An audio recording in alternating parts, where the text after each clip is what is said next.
Diyos na nakabuhay at sa kalimitan ng Diyos nakatunghay sa puso ng bawat isa na naririto, Panginoon Lord.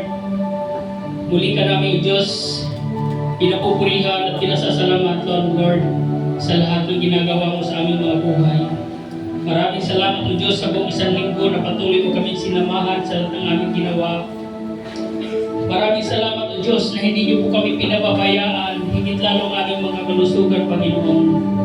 Lord, maraming salamat sa umagang ito na muli kami ay nagkasama-sama sa lugar na ito upang papurihan ka at pasalamatan, Panginoon.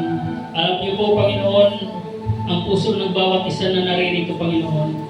Dalangin ko po, O Diyos, kung ano po ang kanilang dala-dalang panalangin sa mga oras na ito, God, katagpuin niyo po, Panginoon.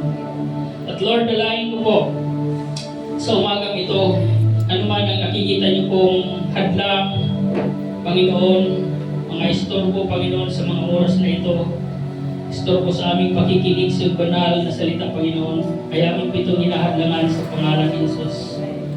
Lord, dalayan ko rin po sa maghahayag ng iyong banal at makapangyarihang salita, O Diyos. Tago mo lamang po sa iyong likuran, at tanging mga salita mo lamang po ang lumabas sa kanyang mga labi, O Diyos, sa mga oras na ito. At sa aming makikinig, O Diyos, may tanging po sana namin sa aming pinakamatabang parte ng aming puso. Ang bawat salita na aming maririnig, na badala po namin sa araw-araw naming pamumuhay, Lord. Lord, pinagkakatiwala mo po ang buong gawain na ito.